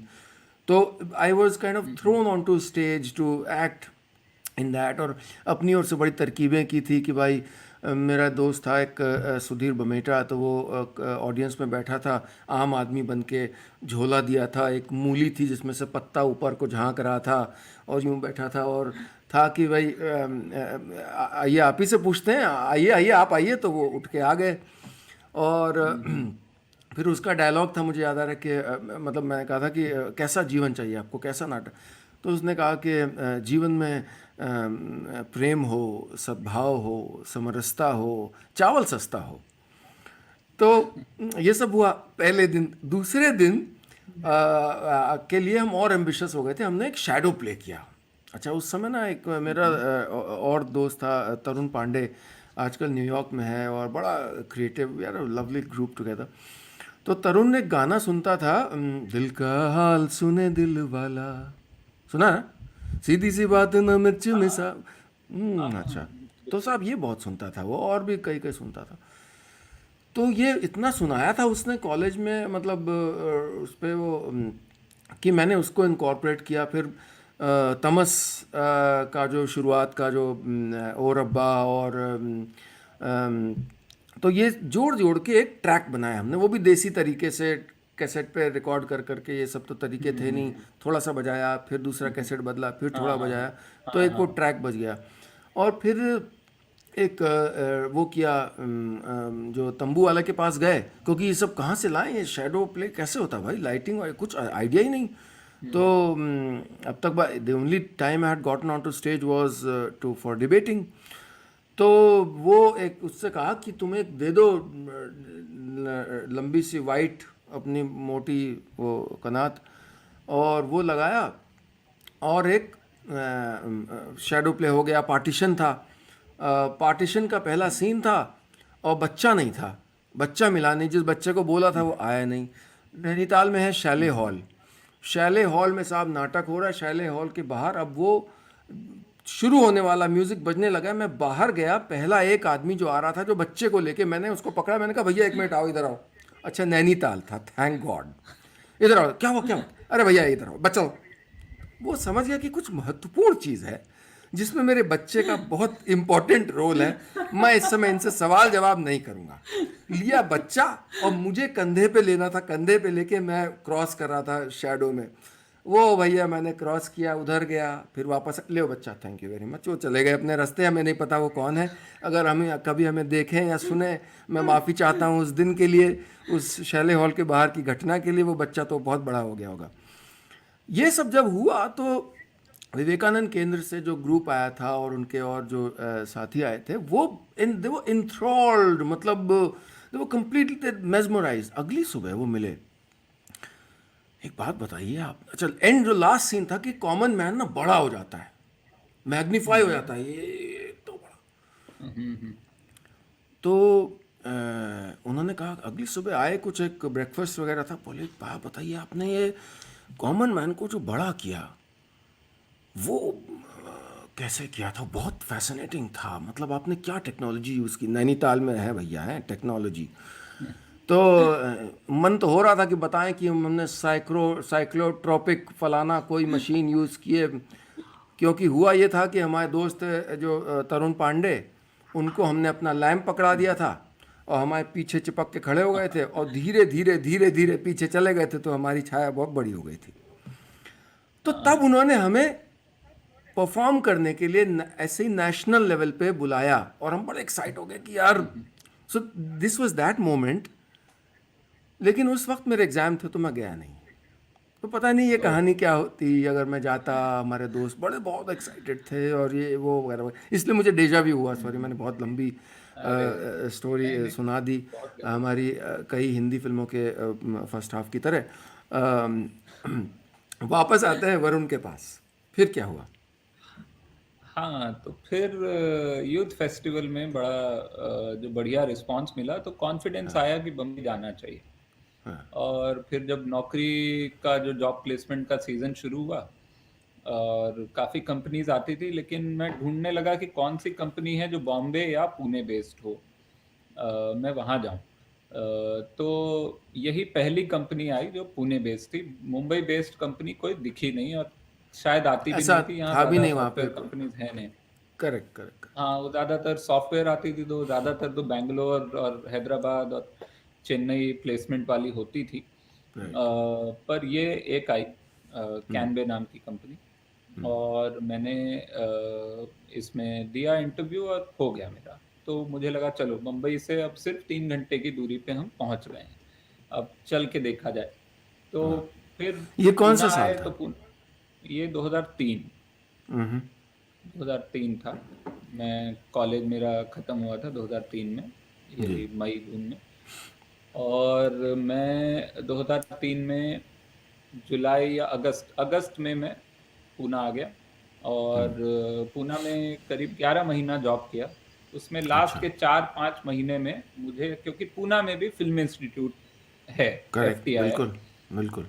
तो मैंने वहाँ के चक्कर लगाने शुरू किए। FTII में पहली बार गया तो वहाँ से खदेड़ दिया गया बाहर से ही, कि मुझे अंदर नहीं जाने दिया गया। उन्होंने कहा कि नहीं, आप कौन है, किससे मिलना है, कोई नाम नहीं था मेरे पास। मैंने कहा नहीं, मुझे देखना है। उन्होंने कहा नहीं, देखने की चीज़ नहीं है, आप जाइए यहाँ से। फिर मुझे लगा बाहर आसपास जो कैफ़े हैं, क्योंकि कॉलेज का एक्सपीरियंस था कि भाई छात्र जो होते हैं वो आसपास के कैफ़े में बैठे होते हैं, कहीं कोई दुकान होगी। तो आसपास मैंने देखा कि वो जो लॉ कॉलेज रोड है जिस पे FTI है, तो लॉ कॉलेज रोड पे 3-4 दुकानें थी। उसमें एक शायद वाडेश्वर नाम से रेस्टोरेंट था, या पता नहीं, एक अच्छा। और एक, मतलब दो साधारण जो राइट। इडली डोसे वाला जो हाँ रेस्टोरेंट होता। हाँ हाँ बिल्कुल। तो मैं वहाँ पहुँच गया और वहाँ पे मुझे एक कुछ छात्र बैठे हुए दिख गए। अच्छा। उन्हीं में मनस्वी शर्मा नाम से एक छात्र थे, जो कि ग्रेजुएशन के स्टूडेंट, डायरेक्शन के फाइनल ईयर के स्टूडेंट थे, डायरेक्शन कोर्स के। अच्छा। उनसे मैंने बात करनी शुरू की और बताया कि भाई मैं वैसे सॉफ्टवेयर में हूँ, लेकिन मुझे लिखने का शौक है और थोड़ा आप कुछ हम्म। पढ़ें मेरा अगर लिखा हुआ तो मुझे हाँ। खुशी होगी। दुबले तो पतले थे। मनस्वी ने मुझसे उस समय, हाँ, हाँ, मैं भी काफी बड़ा दुबला एकदम, पतला। हाँ, दुबला पतला था। हाँ। मेरे को पता है, बड़ा वो रहा है हमेशा से, कॉम्प्लेक्स भी रहा है। मैं तो बहुत वक्त बाद, जो दुबले पतले लोग होंगे रिलेट करते होंगे, कि मैंने टी शर्ट पहनने में बड़ा कॉम्प्लेक्स होता था यार, क्योंकि वो हाथ ना ऐसे अच्छा। पतर सुट्टे लगते। तुम्हें भी ऐसा होता था? हाँ। नहीं, मेरे साथ क्या था, मेरी जिंदगी में मैं बहुत मोटा रहा हूँ बचपन में, अच्छा। और फिर दुबला हुआ कॉलेज में पहुंच के। कॉलेज में जाके मैं दुबला होना शुरू हुआ, फोर्थ ईयर तक बहुत दुबला हो गया। फिर मैं बम्बई आया, और बम्बई आने के बाद फिर क्योंकि शुरू की बैचलर लाइफ, वो आप वड़ा पाव खा रहे हो, मैगी खा रहे हो, ये सब करते करते बहुत अनहेल्दी हाँ। खाया शुरू के 4 साल। राइट, तो मैं राइट, राइट। फिर बहुत मोटा हो गया। तो हम्म। मैं खुद को मोटा ही मानता हूँ, मेरी आत्मा अभी तक मोटी है। मैं किसी दुबले आदमी को देखता हूँ, अगर सड़क पे ऑटो रुकता है सिग्नल पे, और बगल वाले ऑटो में या बाइक पे कोई दुबला आदमी होता है, तो मुझे उससे जेलसी होने लगती है कि देखो कितना दुबला है। फिर याद आता है कि अब मैं भी ठीक, मतलब मोटा नहीं रहा हूँ, लेकिन पतर सुट्टा कहते मैं हैं एक हमारे यहाँ, जमाने। पतर सुट्टा। अच्छा, पत्थर सुट्टा कितना सुंदर शब्द है, सुंदर है ये ना? हम नहीं कहते। हाँ। हाँ, तो मनस्वी। हाँ, तो मनस्वी शर्मा से बात हुई, और मनस्वी ने मुझे फिर थोड़ा एक दो बार और मैं मिला उनसे, वहीं मैं गया राइट। बाहर, वो मिल लेते थे मुझसे, बात सुन लेते थे मेरी, और जो जो मैं लिखा था मैंने कुछ पढ़ाया उनको, शॉर्ट फिल्म वगैरह में लिख के ले गया था। तो उन्होंने कहा कि एक फिल्म है अंदर, जो अपना फाइनल ईयर ग्रेजुएशन फिल्म जो बनाते हैं वो, तो वो एक फिल्म बनाई जा रही है। शिल्पी दास गुप्ता डायरेक्टर हैं, और वो फाइनल ईयर स्टूडेंट हैं, उनकी बैचमेट थी, और वो अंग्रेजी में उन्होंने स्क्रिप्ट लिखी है, उनको हिंदी ट्रांसलेटर चाहिए डायलॉग के लिए, तुम लिख दो। तो मेरा पहला काम वो हो गया कि मुझे एफटीआई की डिप्लोमा फिल्म में हिंदी डायलॉग लिखने का काम मिला, जो कि शिल्पी दास गुप्ता की फिल्म थी। वाह। फिल्म का नाम था संशोधन। और संशोधन को एक्चुअली उस साल का नेशनल अवार्ड भी मिला स्टूडेंट फिल्म का, अरे अगले साल। वाह। अरे वाह। तो संशोधन मेरा पहला काम था as a dialogue translator only. Shilpi ने सारे राइट। डायलॉग अंग्रेजी में लिखे हुए थे, और उसी फिल्म में मुझे मौका मिल गया असिस्ट करने का। तो मैंने पूछा कि आप फिल्म बना रही हैं तो मैं मदद कर दूं आके। तो उन्होंने मुझे आर्ट डिपार्टमेंट में डाला, और मैंने आर्ट डिपार्टमेंट में असिस्ट किया, जो हम लोग सामान वामान प्रॉप्स जुगाड़ते थे, राइट। और चाइनीज लैंप्स बहुत सारे बनाते थे, पेपर लैंप लाइट करने के लिए फेसेस को अच्छे से। तो वो अच्छा एक्सपीरियंस था। वो एक्सपीरियंस के बाद फिर मुझे पूरा भरोसा हो गया कि अब पूना मैं में कर सकता हूँ। रहने का। हाँ, अब चलते हैं एक बार मुंबई। और फिर वहाँ से मैं 2004 में करीब करीब 1 साल में पूना में रहा, और 2004 में मैं मुंबई आ गया, जुलाई में, हाँ। वाह। घोर बारिश में। वो दिन याद है? हाँ, बिल्कुल। बम्बई, क्योंकि आप एक तो पहला दिन तो आप वैसे ही नहीं भूलते हैं, ऊपर से अगर आप जुलाई में आए तो ये शहर आपको कीचड़ उछाल उछाल के याद कराता है हाँ, सही कि बात है यार, बड़ा है वो। करेक्ट। बहुत बारिश थी, बहुत भयंकर चप्पल पहन बारिश हो के रही थी। चलना, जब मैं वर्सोवा में रहता था, मतलब इतना लीचड़ काम होता है। कीचड़ से राइम भी कर रहे हैं हम लोग दोनों। बहुत अजीब काम होता है। हाँ। हाँ, इट्स नॉट इंटरेस्टिंग। अच्छा, फिर? तो फिर मुंबई आए। मुंबई आके मुझे असल में, मैंने वहां से पूना से ढूंढना शुरू किया था, तो एक एड एजेंसी में कॉपीराइटिंग का काम मिल गया था अच्छा, तो तैयारी से यहाँ। आए थे। तो मैं वो काम पकड़ के आया था। उसमें ज़्यादा कोई पैसे वो उन्होंने प्रॉमिस नहीं किए थे। 10,000 रुपए की सैलरी पे बुला लिया गया था मैं, और मुझे लगा ठीक है, कुछ नहीं, एक काम तो है कम से कम। यहाँ आया, और वो 3 महीने में वो आते ही एक तो मुझे पता चला कि उस एजेंसी में मैं इकलौता एम्प्लॉय हूँ। और मुझे बताया अच्छा। गया था एड एजेंसी है, और वो एजेंसी नहीं थी, वो मैं इकलौता कॉपीराइटर था, और एक फ्रीलांस डिजाइनर था उनके पास। और वो एक अच्छा। जो कंपनी जो चला रही थी, उन्होंने मुझे बुला लिया था 10,000 का प्रॉमिस पे। अच्छा। और ना ऑफिस था, ऑफिस भी नहीं था, घर से ही लिख के मैं जाता था और हम लोग बैठ के थोड़ी बात कर लेते थे और फिर मैं आके हाँ, घर पे लिखता। हाँ। तो वो 3 महीने में वो एजेंसी बंद हो गई। वो जो एजेंसी बंद होना मतलब मैंने छोड़ दी तो एजेंसी खत्म हो गई बेसिकली, क्योंकि मैं ही एजेंसी था एक तरह से। तो बे एम्प्लॉय हो गए वो। और हाँ, और पैसे भी नहीं मिले, कोई पैसा नहीं मिला, वो 10,000 भी नहीं मिले 3 महीने तक। और फिर ओह! मुझे समझ आया कि कोई काम नहीं है यहाँ, हम लोग खाली पिच बना बना के भेज रहे हैं लोगों को और कोई जवाब भी नहीं आ रहा है। तो कुछ जैसा और आजकल किया जाए। ओटीटी में होता है। हाँ, हाँ, आपके साथ बिल्कुल नहीं, वही। और बाकी साथ। हाँ, आप तो नहीं, हीरो हैं बहुतों के साथ हुआ। माशाल्लाह। तो हाँ, फिर हमने वो छोड़ दिया काम। जी। और लेकिन आ चुके थे यहाँ तो कुछ कुछ नेटवर्किंग किसी तरह से, जो भी उस समय के इंटरनेट पे जितनी नेटवर्किंग हो सकती थी वो शुरू अब की। कौन-सा साल था? और ये 2004 की ही बात है। 2004 में ओके। मैं जुलाई में आया था, सितंबर तक मैंने ये छोड़ दिया था ये काम। और अब न तो नौकरी थी, न कोई जान पहचान थी, कुछ नहीं था, खाली अच्छा। इंटरनेट था। इंटरनेट पे फिर हमने मतलब अब ये हम लखनऊ वाला हम है तो हमने ढूंढना शुरू किया। और एक जन मिले राहुल पटेल नाम से, जो कि अच्छा। राहुल ने मुझे मैसेज किया कि तुम राइटर हो तो मैं मिलना चाहूँगा हुँ। और कुछ काम है। तो मुझे लगा राहुल पटेल या तो प्रोड्यूसर होंगे या डायरेक्टर होंगे, कोई होंगे जिनके पास काम होगा। और वो आया मुझसे मिलने तो मैंने देखा मेरी ही उम्र का है और मेरे जितना ही फटेहाल लग रहा है, और हम दोनों एक ही तरह के स्थिति में हैं इस शहर में। हाँ, हाँ। तो राहुल ने कहा कि नहीं, मिल के काम करते हैं, थोड़ा अच्छा। काम हम ज्यादा कर पाएंगे अगर मिल के करेंगे। जी। और राहुल पटेल मेरा पहला दोस्त और बहुत बड़ा सहारा और बहुत बड़ा गाइड बना शुरू के सालों में, क्योंकि राहुल बॉम्बे में रहा बचपन से। और गुजराती थिएटर उसने बहुत किया था, गुजराती थिएटर कम्युनिटी में उसकी जान पहचान थी, और उससे फिर जो लोग निकल के टीवी में पहुंचे उनसे राइट। थोड़ी बहुत जान पहचान थी। जी। और कुछ घोस्ट राइटिंग का काम था उस समय राहुल के पास, जो अच्छा। उसने कहा कि हम लोग मिल के करते हैं। हुँ। और हम लोगों ने फिर घोस्ट राइटिंग का काम शुरू किया। वो जो चिट्ठियां आती थी दर्शकों की, जिसमें कि अच्छा, स्टार प्लस पे, तो फर्ज़ी और लिखते थे पर्दे आप? के नाम। हाँ, चिट्ठियां भी फर्जी, उनके जवाब भी फर्जी। अच्छा। कि वो इस शो में अ, मतलब लोग लोग पूछते थे कि तुलसी जो भी हैं उनका फेवरेट स्नैक क्या है। अब इस तरह की चिट्ठी आई है, फिर उधर से अच्छा। जवाब आएगा। तो अच्छा, वो अच्छा। सब घोस्ट राइटिंग हम लोग करते थे, मैं और राहुल ओके। मिलके। जी। तो वहां से हमने शुरू किया और करते करते 1 साल तक हम लोग इसी तरह के काम, एंकर लिंक्स और करते रहे।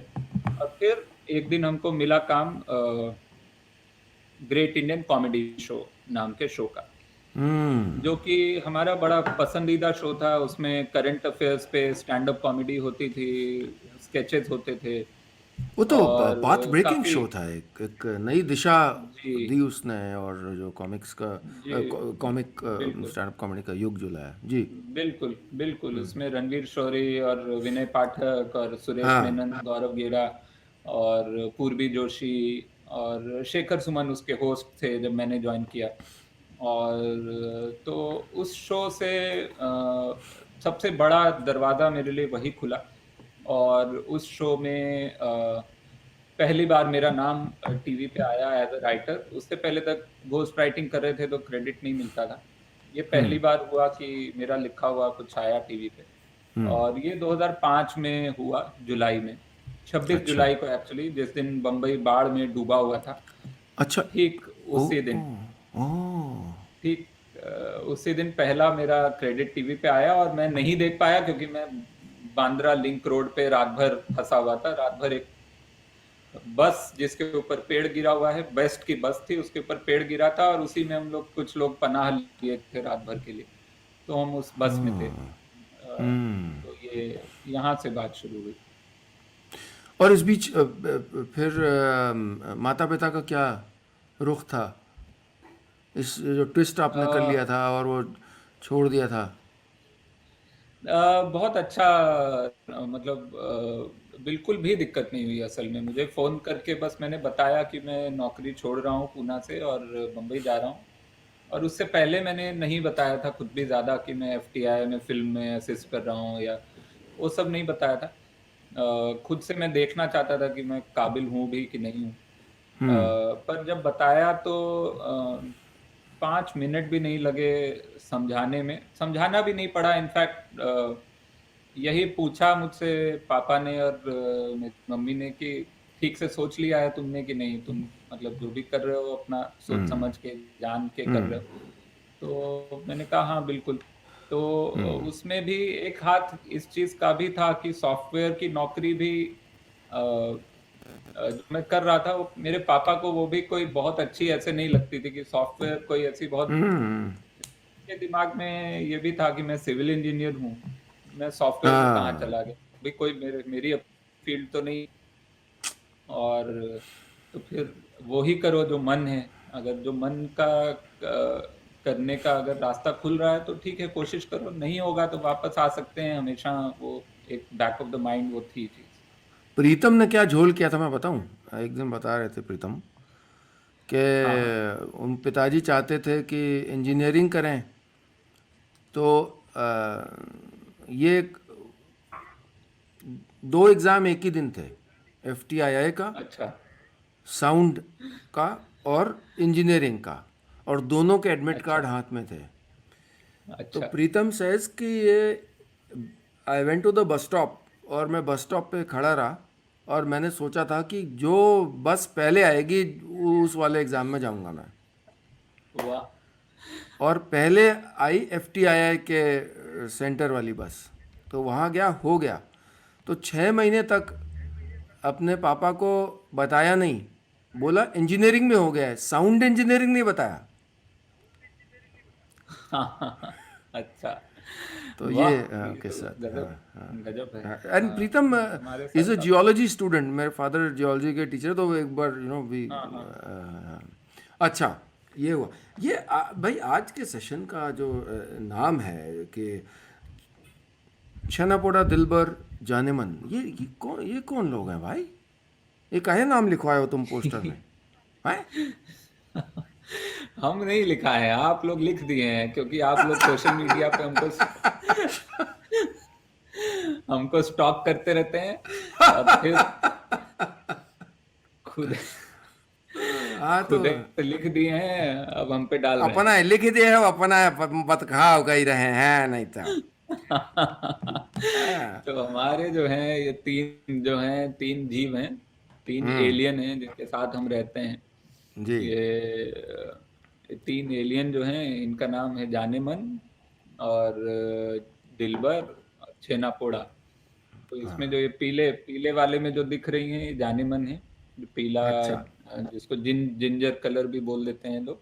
और जो जी, पीछे जो कंधे पे चढ़े हुए हैं, कंधे पे जो हैं वो दिलबर हैं, जो ग्रे टैबी कहा जाता है जिनको। और जो हाँ, राइट में जो बैठे हैं सफेद सफेद हैं, बस इधर एक पैच है, तो वो हैं छेनापोड़ा। छेनापोड़ा एक उड़िया मिठाई है जो कि इसी अच्छा, रंग की होती है, जो बर्न्ट चीज केक होता है, यही कलर कॉम्बिनेशन ऐसा ही होता है। और जब ये बहुत बच्चा था तो हमने इसको टेस्ट कराया था, छेनापोड़ा, अच्छा, और ये अच्छा, बहुत चट से खा गए। तो हमने बोला ओ, भैया तुम अपना नामकरण खुद ही कर लिए।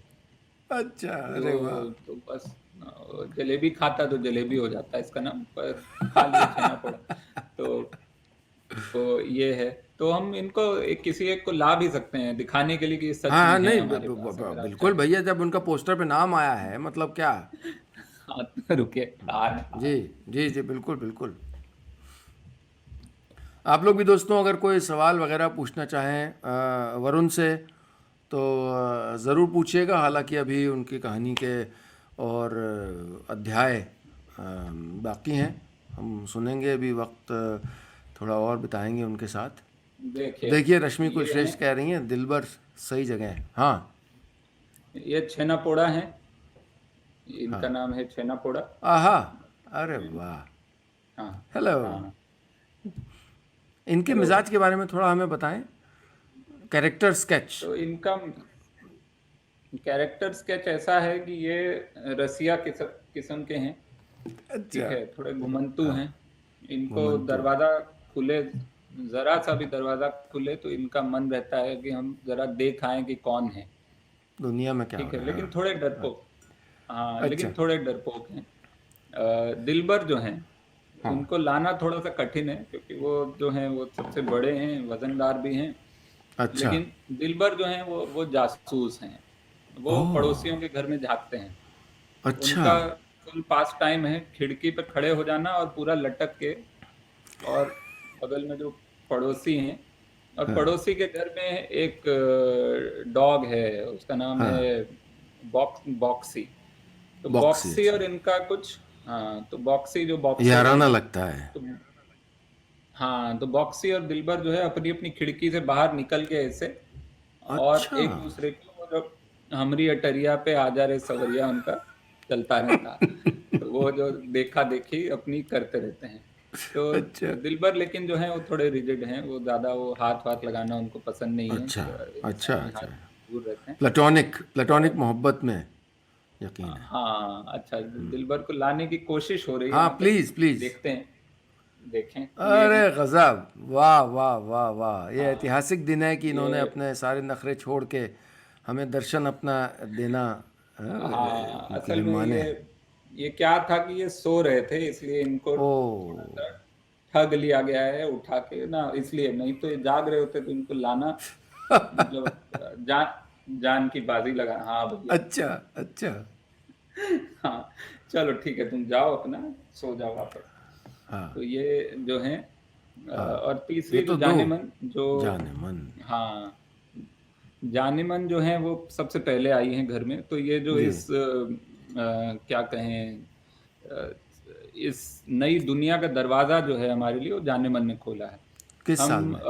काफी, ये 2016 में, हम्म। इनफैक्ट सेक्रेड गेम्स जो शो है, जो जी। उसका जो पहले दिन मैं काम पे जा रहा था, जो सीजन 1 की राइटिंग का पहला दिन था वो, अच्छा। और हम घर से निकल रहे थे तो हमको बाहर से आवाज आई किसी बिल्ली के बच्चे के रोने की, और अच्छा। देखा तो ये मोहतरमा फंसी हुई थी कहीं, वेंटिलेशन शाफ्ट होता है जो बिल्डिंग का, उसमें गिर गई थी ये ओ। कहीं, अच्छा अच्छा अच्छा। और उसमें फंसी हुई थी। तो हमने वहां से निकाला, बच्ची थी एकदम बहुत छोटी, 4-5 हफ्ते की होगी, और वहां से फिर हम लोग लेके आए घर, और थोड़ा सा खाना वाना और वो दिया गया उसको पोषण, अच्छा। हाँ। और उसी में फिर इतनी दोस्ती हो गई कि हमने सोचा ठीक है ये रह रह जाती हैं तो रख लेते हैं। हमने बल्कि दरवाजा खोला उसके जाने के लिए, हमने, अच्छा, हाँ, उसकी कि माँ अपने आई उसको माँ के लेने। पास चले, हाँ बिल्कुल। हाँ तो माँ आई हम्म। थी लेने, और हाँ। माँ आई तो हमने दरवाजा खोल दिया कि भाई जाओ, लेकिन हाँ। वो माँ के पीछे गई और फिर खुद ही लौट आई, और या तो माँ ने त्याग दिया या खुद उसका मन इधर लग गया। तो हाँ, ऐसा ये हमने ज़्यादा 2 बार शरीफ लग किया। रहा था आदमी। हाँ हाँ, तो माँ तो है जो, बिल्लियों की माँ जो है वो, वैसे भी वो 6-8 हफ्ते के बाद माँ अपना बोलती है कि देखो तुम अपना करियर अच्छा। खुद बनाओ, हम अपना, हम जा रहे अब हैं। तुम तो शेरनी बन के रहो। हाँ।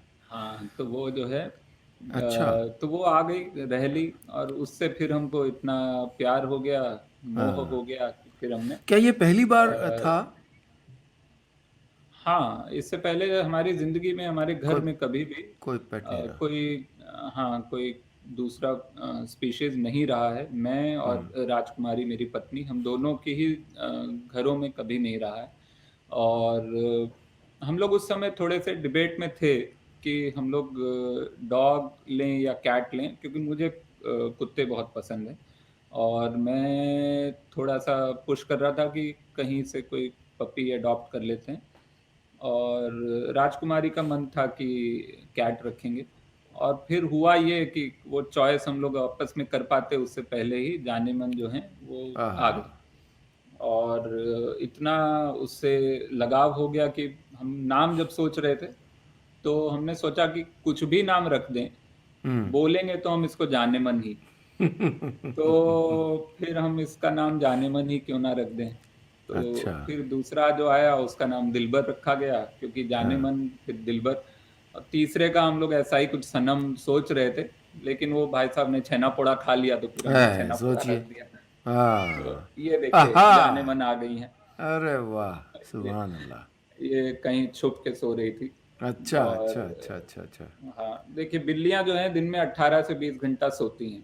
अच्छा, इसलिए उनको ओह! जब सोए से जगाया जाए तो आपको गिल्टी नहीं फ़ील करना चाहिए, क्योंकि वो तो कुछ नहीं होगा, 10 मिनट में फिर सो जाएगी जाके, अच्छा, है ना? अच्छा। बोलो हाँ, बोलो हाँ। अच्छा, चलो। अपनी पत्नी के बारे में बताइए। अच्छा, नहीं तो इसको बिठाया जा सकता है, नहीं जी, बिठना बिल्कुल। चाहिए। हाँ, हुँ, हाँ, तो राजकुमारी जो हैं वो ग्राफ़िक आर्टिस्ट, वैसे उन्होंने सबसे पहले उन्होंने भी हम मेरी तरह ही इंजीनियरिंग की। फिर अच्छा, इंजीनियरिंग उनको करते-करते समझ आया कि ये नहीं है अच्छा। हमारे लिए। तो हुँ, फिर वो एनआईएफटी से डिज़ाइनिंग का कोर्स किया हैदराबाद से, हुँ, और निफ्ट हैदराबाद से एक्सेसरी डिज़ाइन किया, और फिर डिज़ाइनर एज अ डिज़ाइनर काम किया दिल्ली में कुछ साल। और अच्छा। काफ़ी अच्छा, मतलब सस्टेनेबल प्रोडक्ट उस समय बना, 2005-6 के आसपास बनाए जा रहे थे, जो उस समय कोई बना नहीं रहा था। अब तो बहुत कूल हो गई हैं चीज़ें, इको फ्रेंडली और सस्टेनेबल प्रोडक्ट। बट बिल्कुल। उसकी एक पूरी चेन बनाई थी उस समय। हुँ, और फिर लेकिन डिज़ाइनिंग का जो वर्ल्ड है, और जो कॉर्पोरेट वर्ल्ड है जिसमें कॉर्पोरेट गिफ्टिंग के लिए ही सामान आपको बनाना पड़ता है, उससे वो बहुत ज़्यादा त्रस्त हो गई, और सब छोड़-छाड़ के आर्ट की तरफ ध्यान दिया एज़ अ पेंटर और इलस्ट्रेटर। हुँ। और खुद का इलस्ट्रेशन करना शुरू किया, खुद का काम करना शुरू किया एज़ इलस्ट्रेटर, बच्चों के लिए काम करना शुरू किया। और अरे वाह! फिर बच्चों हम की लोगों किताब तो ने आपने भी मिलके, लिखी है ना? जी, वही तो जी। बिक्सू नाम हाँ। से एक जो ग्राफ़िक नॉवेल हाँ, है। राइट। तो वो पहले चकमक जो बाल पत्रिका है जो भोपाल से छपती है एकलव्य की, उसमें 2012 से लेकर 2014-15 के तक करीब 2 ढाई साल ये बिक्सू एज़ अ सीरियलाइज़्ड नॉवेल बनाया गया, ग्राफ़िक नॉवेल। अच्छा। अरे उसमें वाह! हर हफ्ते 4 4 पन्ने का एपिसोड आता था। हुँ, और वो बिक्सू जो है फिर बाद में फिर हम लोगों ने 2018 में किताब उसकी बनाई, जो 2019 में जनवरी में किताब आई असल में।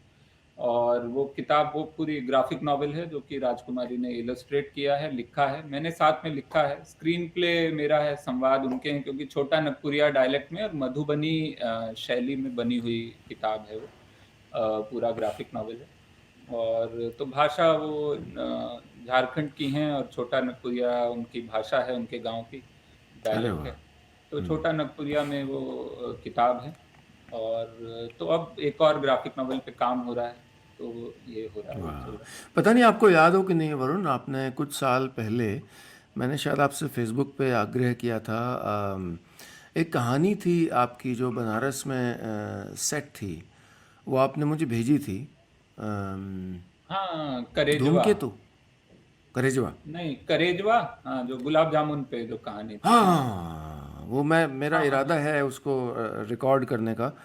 मैं अब अरे! सोच रहा हूँ कि बच्चों के लिए और कोई भी जो उस दुनिया की कहानियाँ रिकॉर्ड करना शुरू करूँ तो मैं ज़रूर बिल्कुल, करूँ। हाँ। बिल्कुल, बिल्कुल, बिल्कुल। बल्कि अभी-अभी करेजवा का हमारा ग्राफ़िक नॉवेल आया है, हमने अच्छा, अरे वाह! ऑनलाइन डाला है। हाँ, तो हाँ, अंकित कपूर एक आर्टिस्ट हैं, अंकित कपूर और सुमित कुमार।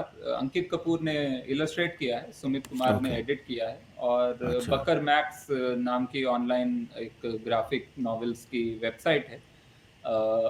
उसमें आया है, तो मैं आपको भेजूँगा, आप देखिएगा। और ज़रूर। आप अगर रिकॉर्ड करेंगे तो बहुत मज़ा आएगा। मुझे बड़ी आपकी खुशी होगी। आवाज़ में हाँ, अगर ऐसे कुछ भी कहानियाँ। अतरंगी काम हो तो मुझे तुम ज़रूर जोड़ लिया करो मेरे भाई। आप बस बता दिया करो जी, क्या जी, करना है। बिल्कुल। तो ज़रूर, ज़रूर। गीतों की दुनिया कैसे, कई कई लोग पूछ रहे हैं, मैं पढ़ रहा हूँ मैसेजेस, ये आप ऐसे शब्द कैसे ले लेते हैं, और आपके कई शब्द आ रहे हैं। लेकिन इससे पहले, क्योंकि आप और हम ने जो फिल्मों में गीत लिखे हैं, कई बार लोगों को जानकारी नहीं होती, तो अपने कुछ उसके बारे में बता भी दीजिए कि आपको जो अपने गीतों में से कौन अच्छे लगते हैं।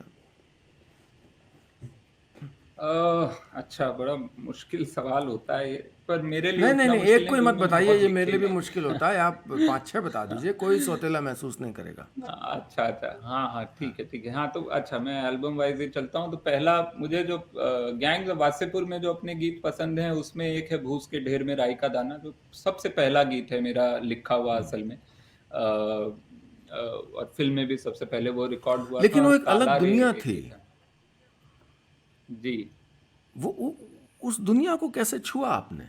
आगे बढ़ें उससे पहले पूछ रहा हूँ। वो बनारस में रहते हुए ना, एक तो आप तो और ख़ास थोड़ा करके एक कॉलेज में।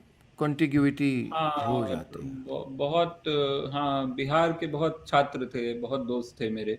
और हाँ। वहाँ का बिहार का डायलेक्ट, और वहीं पे हमने जो सुना था बिहारी दोस्त जो हमारे बात करते थे कि फ्रस्टियाओ नहीं हमको, या ना हुँ, या साला नरभसा काहे रहे हो।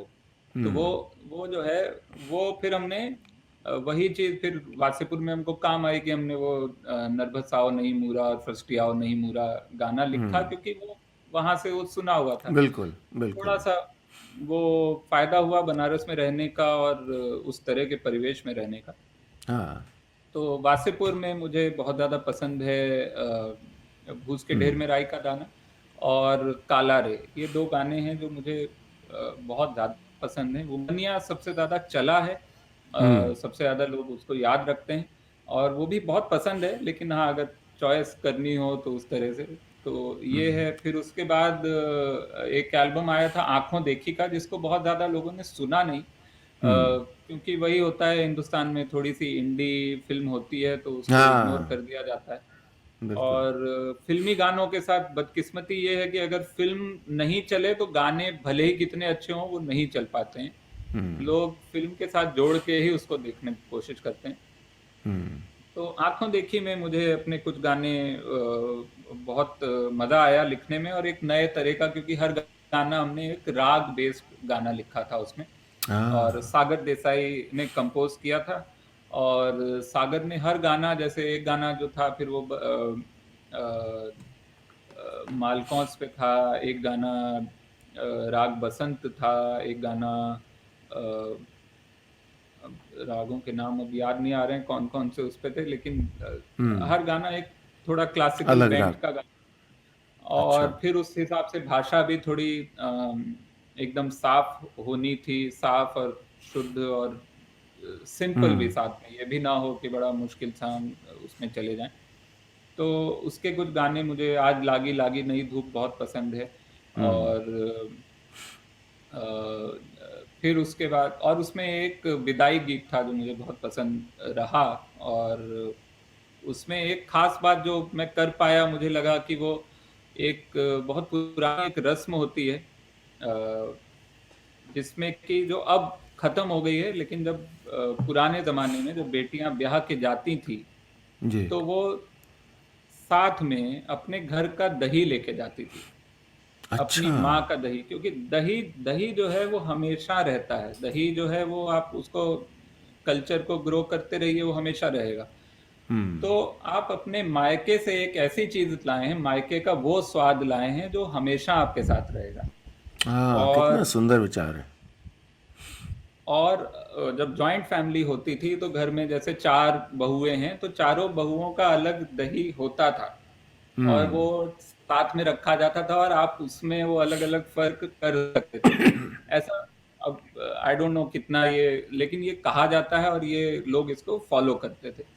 तो जी। उसको मैंने वो विदाई गीत में मैंने लिखा था कि अ अ, माई की दही का तू ले जा चाखना, याद जब आए माई की दही को तू मन से चाखना। तो हुँ। वो उस तरह की चीज़ें मुझे हुँ, लगा कि हुँ, वो मैं गीत में कर पाया था। ख़ैर वो हुँ, किसी ने सुना नहीं है, पर अब जो हुँ। सुन रहे हैं आपका प्रोग्राम, अगर वो जाके सुने गाना तो मुझे बिल्कुल, खुशी होगी। बिल्कुल। हाँ। और नहीं, और जो आप गीत फिर अब अपने बता रहे हैं, कई लोगों ने ऑलरेडी मैसेज किया, लागी लागी नई धूप, जब आप बोल रहे थे उससे पहले ही। तो ऐसा अच्छा, अच्छा, है अच्छा। कि बिल्कुल, बिल्कुल मैं साथ-साथ पढ़ रहा हूँ लोगों के संदेश। जी, जी, हुँ, जी। जी, अच्छा। जी, जी। तो वो फिर उसके बाद जो एक एल्बम जिसमें करने में काम करने में बहुत मजा आया, वो दम लगा के हैशा, हम्म। जिसमें मोह मोह के धागे मोह तो मोह। था ही, लेकिन उसके अलावा भी उसमें जो अपना दर्द करारा लिखने में जो मुझे मजा आया, हम्म। जो एक 90s का ट्रिब्यूट सॉन्ग हमने किया जिसको कुमार शानू और साधना सरगम जी ने गाया, वो मेरे जी। लिए अभी तक के अपने म्यूजिक करियर का सबसे बड़ा हाई पॉइंट ये है कि मैंने ऐसा गाना लिखा जिसको कुमार शानू और साधना सरगम ने गाया, और वो भी अरे वैसा वाह। 90s का एकदम टाइम पास गाना जो होता था वैसा। तो हाँ। ये था, और साथ ही मसान फिल्म आई जिसमें बिल्कुल। मुझे अभी तक का अपना लिखा हुआ शायद सबसे ज्यादा जो पसंद गाना है वो मसान में है, मन कस्तूरी। तो हम्म। वो मुझे अगेन वो, क्योंकि फिल्म उतनी कॉमर्शियली उस समय नहीं चली, अब तो खैर लोग देख रहे हैं क्योंकि नेटफ्लिक्स पे है, और पर जी। मसान में वो गीत लिखकर मुझे लगा कि अ, कुछ हुआ है जो मैंने नहीं किया है, वो जहां से भी हुआ है मैं उसका जरिया हूँ, लेकिन हम्म। कुछ वैल्यूएबल हुआ है, ऐसी फीलिंग आई है। Right, right, right, right, right.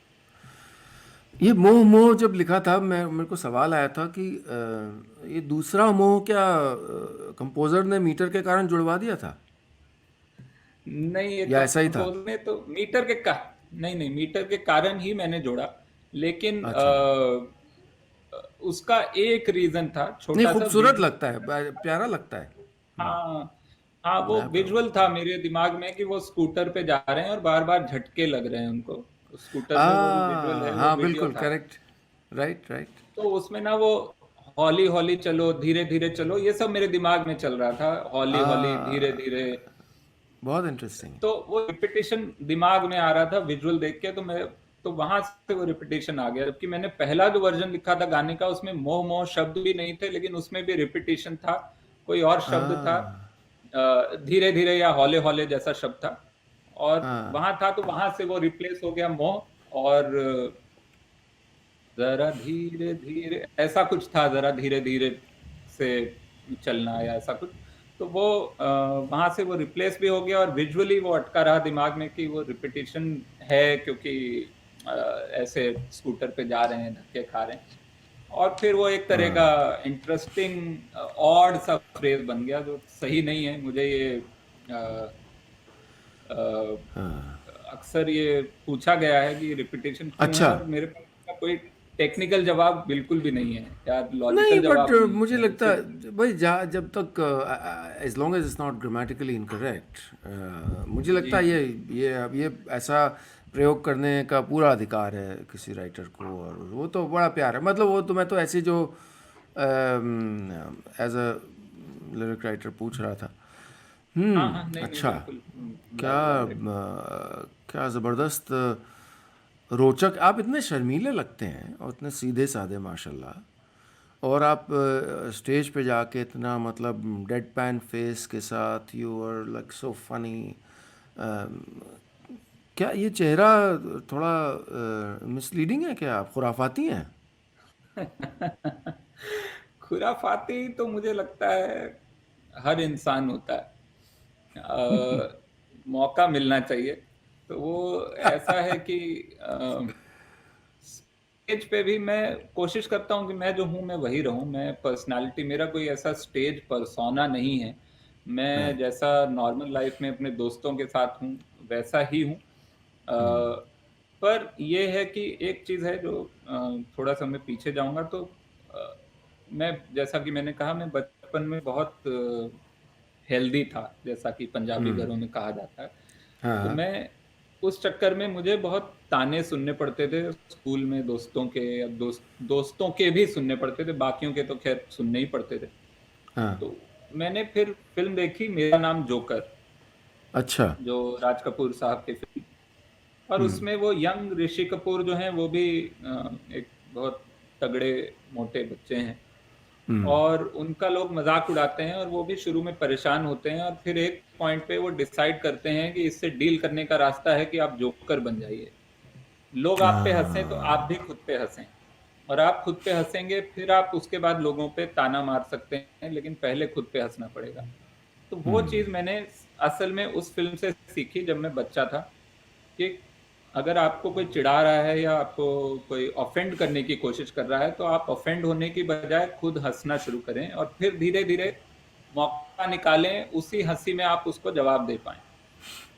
और तो इसलिए बचपन से मेरी आदत बन गई हाजिर जवाबी की, सिर्फ इस वजह से ताकि मैं लोगों के जो बुलिंग है, कमेंट्स है, बाब्स हैं, उनको उनसे डील कर पाऊं। तो वो लेकिन ये आदत फिर मेरी काम आई। कई बार जो लोग ये मैंने देखा है, और एक एक कभी कभी मुझे ये दुखद पक्ष भी लगता है कि जो स्पेशली वेट के सिलसिले में जो लोग मजाक उड़ाते हैं इन लोगों का, जी। और या हाइट है या कलर ऑफ स्किन है। एक तो जो मेरा फेवरेट मुद्दा है कि रिस्पॉन्सिबिलिटी ऑफ कम्युनिकेटर्स का, वो अलग है, मैं उसको आज नहीं बोलना चाहता हूँ, बट मैंने ये देखा कि जो ज़्यादा, जिसका ज़्यादा वेट होता है या जिसका रंग दबा होता है, जिसकी हाइट कम होती है, वो खुद भी डिफेंसिव होके आप नहीं बोलेंगे लेकिन आपका मजाक, अपना मजाक उड़ाना शुरू कर देंगे, जो आपने अभी बताया। ये किस बिल्कुल।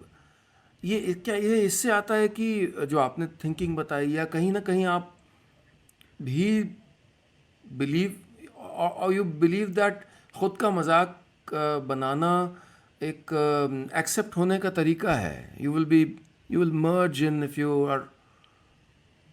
बिल्कुल, वही है। और वो क्योंकि आप बुलिंग से आप उस उम्र में डील करना बड़ा मुश्किल होता है।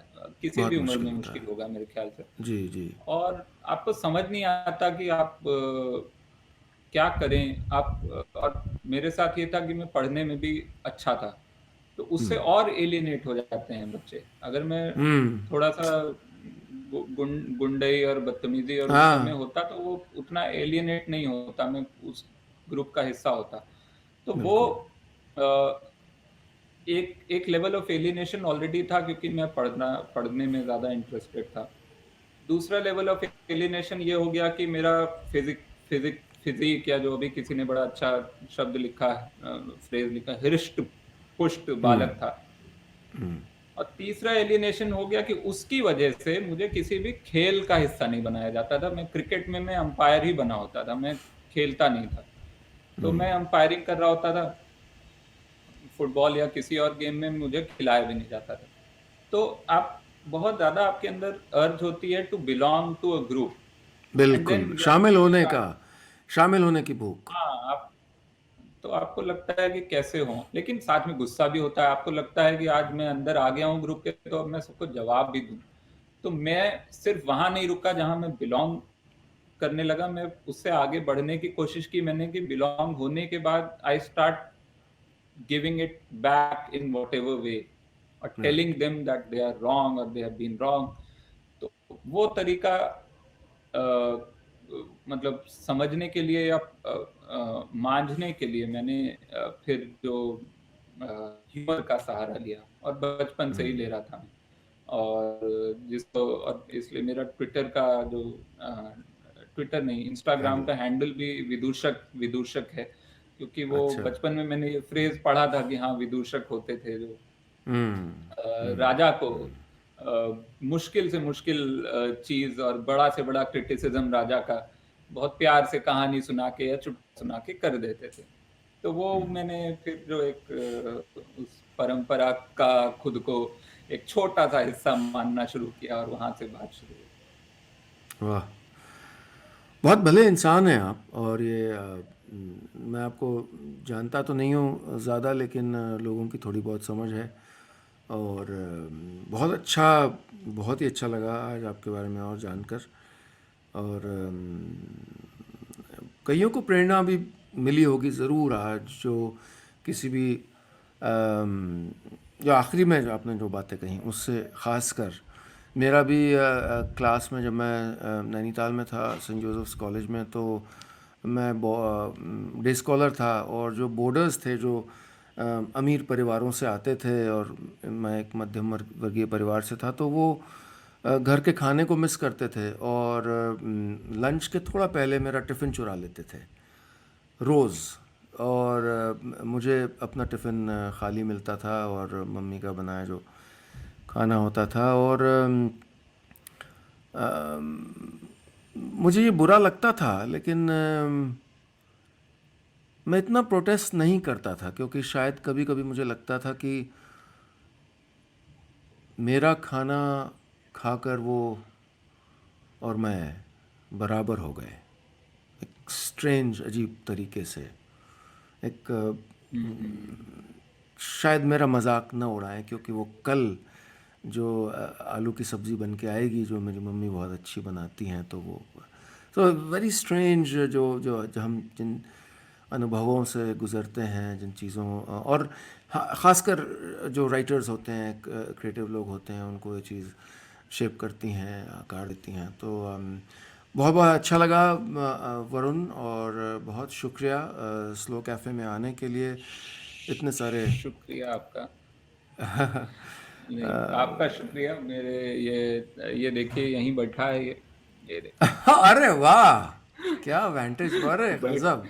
हाँ, देख रहा है पूरा कार्यक्रम, वो वहां से देख रहा है कि हो क्या रहा है। भाई, तुमने हमारा फोटो पोस्टर में डाला, कॉपीराइट नहीं लिया हमसे, रॉयल्टी कहाँ है हमारी? बिल्ली समाज में ये आवाज़ उठ रही है कि आपकी तस्वीर बिल्कुल। आपकी इजाज़त के बिना कैसे इस्तेमाल की गई। हाँ, इस पर बिल्लियों की बिल्कुल। पंचायत बैठेगी, और उसमें महाबिल्ली इस पर अपना एक आदेश जारी करेंगी। हाँ, ठीक बिल्कुल। है, ये जनाब बहुत मेरे बहुत हैं। मज़ा आया वरुण। अब देखो, वर्चुअली तो मिल लिए, असल में भी मिलेंगे जल्दी, और ऐसे ही गीत, जी। खूबसूरत गीत, इतनी नज़ाकत भरे गीत, आपके शब्द कितने प्यारे होते हैं। और मैं यही कहूँगा कि जो राइटर्स होते हैं वो अपने साथी को सबसे बड़ा कॉम्प्लीमेंट यही दे सकते हैं, जो मैं आपको देना चाहूँगा, कि काश मैं आपके जैसा लिख सकता। बहुत अरे बहुत अरे अरे, खूबसूरत लिखते हैं आप, बहुत ही शुक्रिया। शुक्रिया इट्स आप। नहीं सो नहीं, आपसे ये सुनना मतलब नो, क्या आई रियली शुक्रिया। Mean it. मैं कई बार सुनता हूँ, सच, the words spring out. So thank you very much Varun, और फिर मिलते हैं। और आप सब दोस्तों का शुक्रिया जो आप आए स्लो कैफ़े में। हम फिर मिलेंगे कल, और मेरे जो ऑफिशियल फेसबुक पेज है, और उसके बाद यूट्यूब पे आएंगे, और ये मुलाकातें चलती रहेंगी।